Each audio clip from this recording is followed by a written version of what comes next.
Hello and namaste.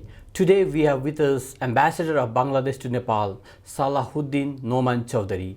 Today we'll be talking about Nepal-Bangladesh relations among other issues.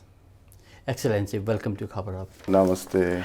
Excellency, how do you perceive the current state of bilateral relations between Nepal and Bangladesh?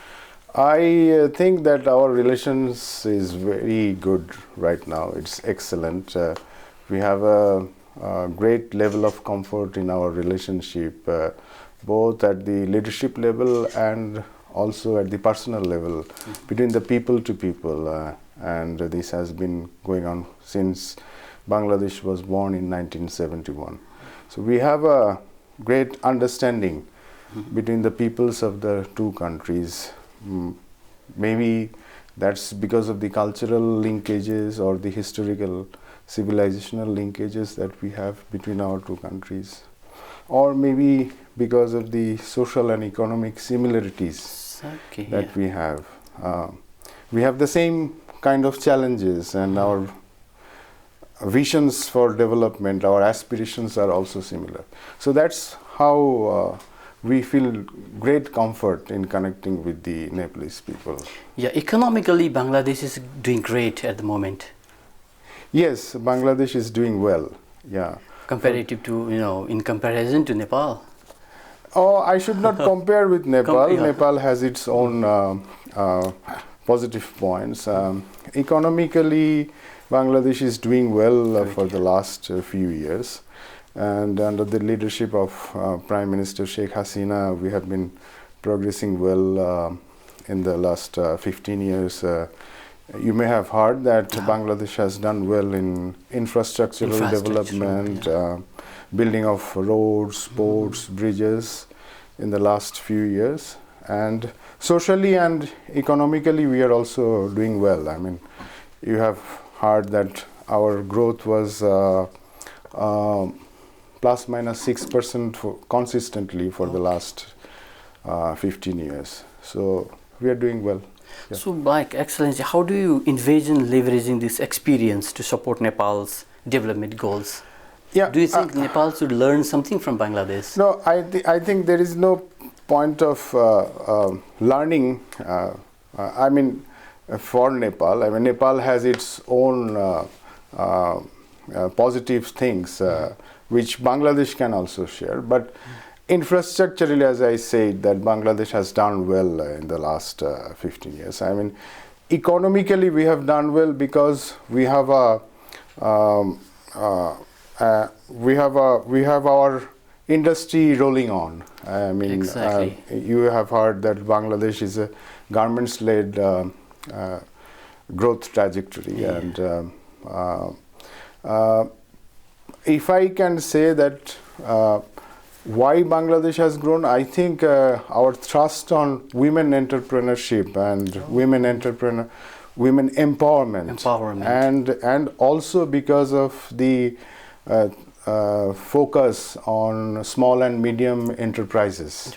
That has given us the strength to lay the foundation for economic growth. I mean, maybe for developing countries, other developing countries, they could follow this model also. Yeah, like for example, like a garment, Bangladesh garment, you export garments to even America, US, Europe. Yes. Yeah, even we get some of the stuff here. Yeah, some of the stuff you get here also. Yeah, Bangladesh has done well. I mean, in the garment sector, it's the second largest exporter of garments after China, and there has been a consistent growth in our export. We have very good industries in Bangladesh, very industries which meet all the requirements, and we export to European countries, export to North America, and many other countries. We are trying to diversify our export destinations these days. Okay. A destination, I mean, like to other regions of the world? Yeah, all the regions of the world. Our market is basically Europe and North America, but we are trying to explore markets in South America, in Southeast Asia, East Asia, and we are gradually also exporting to those countries, and also to some of the South Asian countries. Sounds great. Yeah. Like even we used to have a lot of garment industries, like some 2-3 decades back. But unfortunately, this is the situation. So what do you think, Excellency, are the key areas for cooperation between Nepal and Bangladesh, as you already mentioned some of them?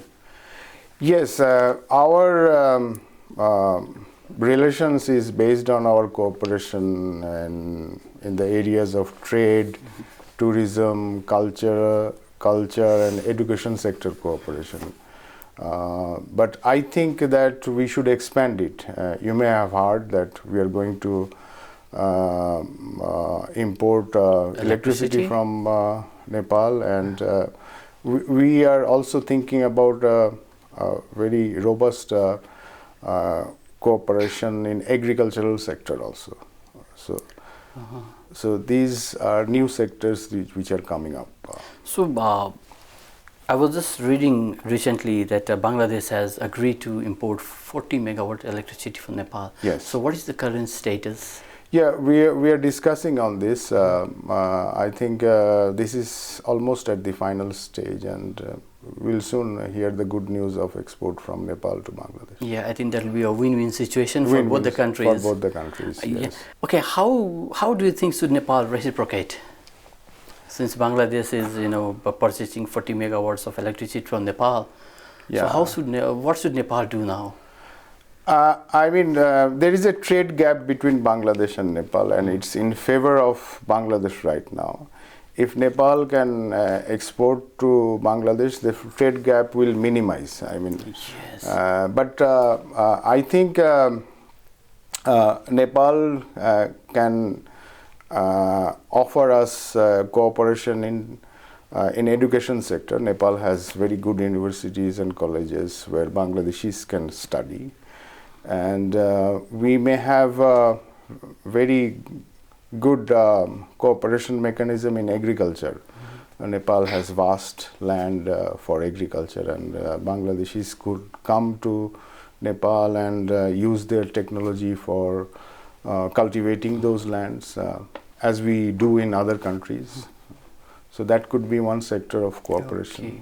But talking about education, Bangladeshi students coming to Nepal, yes, we have universities here in Nepal as well, good universities, but a significant number of Nepalese students are studying in medical studies in Bangladesh. Yes. Yeah, but do you think Bangladesh should do something more to attract more Nepali students?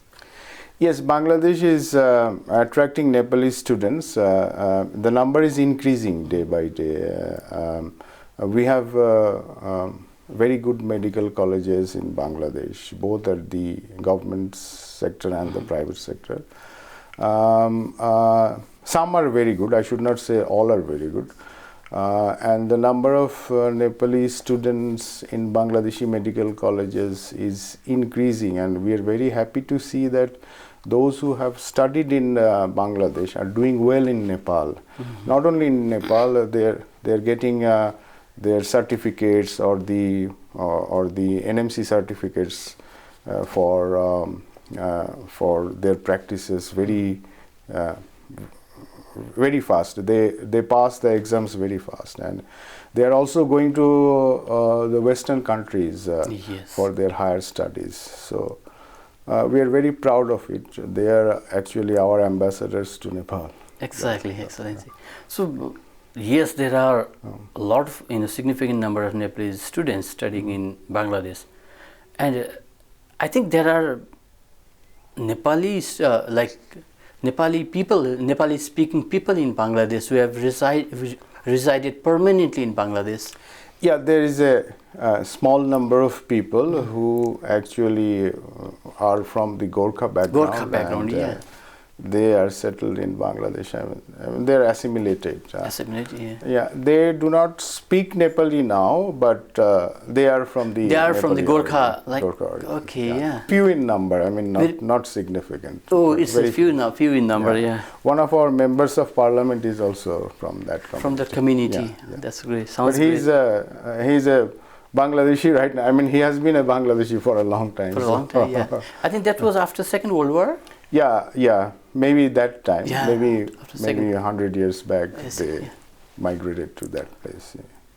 Even in Myanmar, a lot of Nepali speaking people are there. Maybe. Yeah. So Bangladesh has been a very a major player in SAARC. So how do you see, where do you see SAARC in the future? Yes, on regional cooperation, our commitment is very clear. We have been one of the founding members of SAARC and the founding drivers of SAARC. Yeah. And we thought that we should have a mechanism for robust regional cooperation. We knew that with time the traditional gateways for our export will gradually shrink and we will have difficulties in exporting our products, and in the post LDC period we will have definitely some challenges in exporting our products, and that's why we always thought of a regional cooperation mechanism in South Asia. And we were expecting a very smooth connectivity between the countries. But unfortunately that has not happened, as you know. But our commitment is there. We are fully behind SAARC and also BIMSTEC, the new organization which is coming up, and we are hosting the BIMSTEC Secretariat in Dhaka also. Okay. So talking about people-to-people contact, Excellency, so what is your views on increasing the number of Bangladeshi tourists to Nepal? Yeah, Bangladeshi tourists come in great numbers to Nepal. I mean, you will be happy to know that we have 2 flights. Yes. And every day. So these 2 flights are full of Bangladeshi tourists coming to Nepal. So what is their major destination for Bangladesh? Major tourists? destination is they see mountains, because we are a flat land. We have fascination for high mountains. Yeah. I mean, our highest mountain is only 4,000 feet. So we are fascinated to see the Himalayas. So their main destination is the high mountains. To see the Himalayas, mountains. Yeah. And some people are coming for mountaineering also. So this is a new trend in Bangladesh. Some young people, they find it very challenging to go for mountaineering. Last year, one mountaineer crossed the Himalayan trail from the western part to the eastern part. So it took like 6 months for him. So that was interesting. Bangladesh, people from Bangladesh come here to see the mountains, and we Nepalese, want to see the what do you call, sea beach. The sea beach. Yeah. So that's why we call that our relationship is as natural as mountains and as seas. Water flowing from mountains to the rivers. I mean, we have this great fascination for each other. Yeah. The Nepalese want to see the sea beach, and we also want to see the mountains. So there could be a very good cooperation mechanism in tourism sector also. Yeah. And the Nepalese can invest in Bangladesh. I mean, in the tourism and hospitality sector, we have a lot to learn from the Nepalese. So they have a very good industry here. In tourism sector, but our industry is not that developed. So I always say that the Nepalese also should invest in Bangladesh in the tourism sector, and that would be beneficial for both of us. Is it possible for Nepalese to invest in Bangladesh because yes, of any legal hurdles or? No, not as such. Bangladesh is a good destination for foreign investment. We allow full repatriation of profit. So, and also we give tax holidays to newcomers also. So Bangladesh could be a great destination for Nepalese investment in the tourism sector. Yeah. Besides tourism, we recently had, investment summit. Yeah, we participated. Bangladesh participated. Yeah, about 15 people came from Bangladesh, and so how did it go? Yeah, it went very well. I mean, they're looking at investing in some of the projects. I mean, hydropower has been identified as one of the areas for Bangladeshis to invest in Nepal, and they're exploring that. Some of the projects have been offered to Bangladesh. So Hopefully it will go well. Yeah, it will go well. From Bangladesh, Bangladesh investment in Nepal. And the Nepalese investment atmosphere is also improving. I mean, they have amended some of the laws which will be favorable for the foreign investors. Yeah, because we had a lot of bureaucratic hassles previously. So but gradually it has improved a lot. Yeah, it has improved. Yeah. So we also talked about promoting tourism between the two countries. Any ideas to share on promoting like cultural exchanges or cultural tourism also? Yeah, we have a good connect between the cultural community of both the countries. I mean, only from day after tomorrow we are going to have an art festival in Nepal, where famous Bangladeshi artists will be coming, and some famous artists of Nepal will get together and join in an art camp, and the works they create on the art camp, they will exhibit in a gallery for the next 4 or 5 days. So in Kathmandu. Okay. So it will be a great festival, and people are waiting with huge fanfare. I mean, they're expecting this with great enthusiasm. So this is one area of our relationship. I mean, the art communities are very close with each other, and also we hold cultural programs also. Both the embassies are very active. Not only our embassy, your embassy in Dhaka, they also arrange cultural programs in Dhaka. Nepalese artists would go frequently, and our artists would also come. So we have this mechanism. I want to go back to tourism again. A Nepali company or individual invest in tourism, so how do you see Nepali people going there? How do you see the future of that company in Bangladesh? Yeah, the Nepali company can go to Bangladesh and invest there. Invest in tourism. I mean, in the hotel or tourism, hospitality sector. I mean, and I'm sure that Nepalese will be interested to go to Bangladesh because we have the largest sea beach. Yeah, and also there are some other places of interest. We have a tea garden in Sylhet. We have the largest mangrove forest in our south. So there are attractive mangrove forest. I mean, I mean it's like kind of tree, which is which is available in the southern part of the country. There are trees, which is a very fascinating view. I mean, you see the sea beach also, and also the forest. So that's there in Bangladesh, and also there are many sites. I mean, religious sites also. We have great temples also. And the Bangladeshis can also come to Nepal for religious tourism. I mean, you will be happy to know that we are building a monastery in Lumbini. Lumbini, oh great. Yeah, replicating the monastery that we have in Bangladesh. I mean, we have one of the oldest monasteries. In Dhaka? Relics of the oldest monastery in Mahastangar in Bogura. Okay. So we are trying to replicate that model and build our own monastery in the Lumbini monastic zone. And if that is completed, we will have a number of people, number of Buddhists people who will be coming to Nepal for religious tourism also. So that's what we are envisioning also. So Excellency, when are you planning to execute this plan?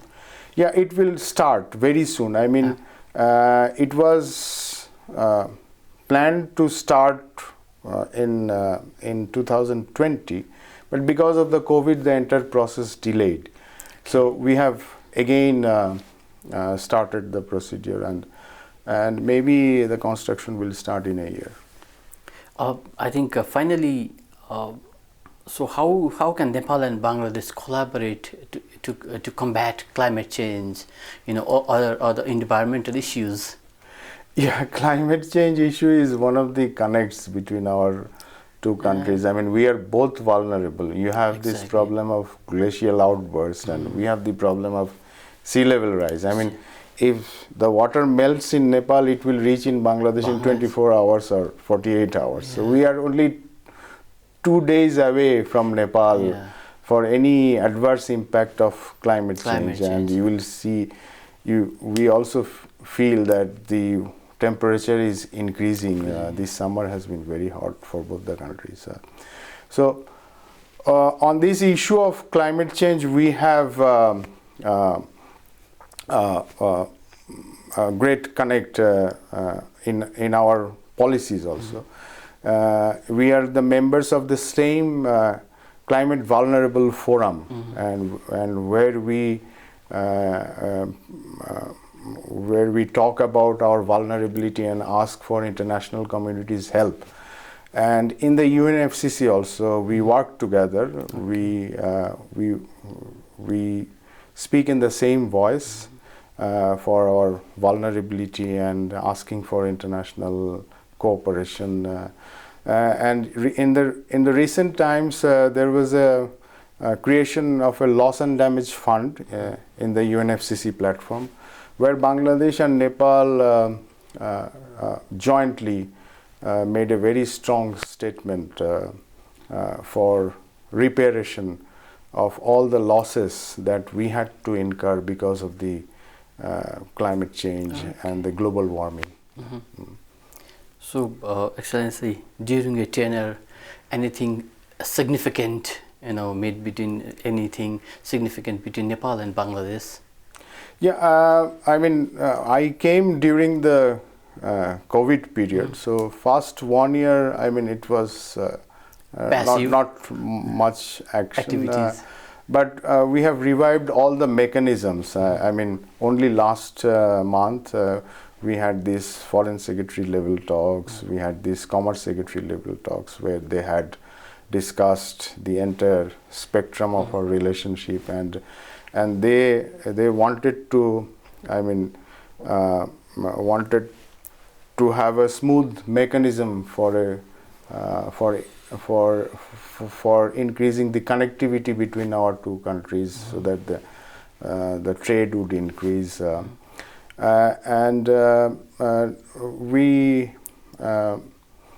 We basically had our talks in the water sector cooperation and energy sector cooperation, and I think during my period,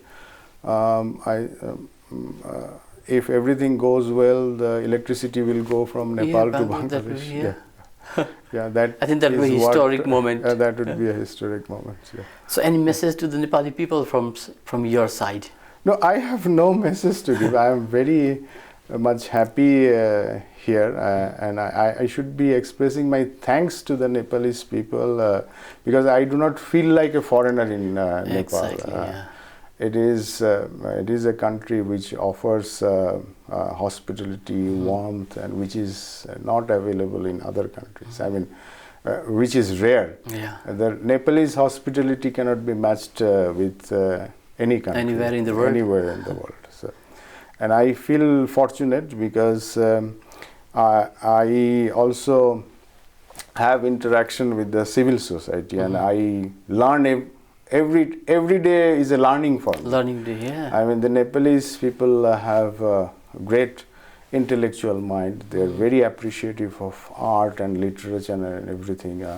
So any interaction with any Nepali in the evening, in the receptions, in the gatherings, is always, very much enriching to me. So I thank the Nepalese people for enriching me, my experience, and for the warmth they show to us. To conclude, Nepal is treating Your Excellency very well. Very well. Thank you, Excellency, for coming. Thank you very much.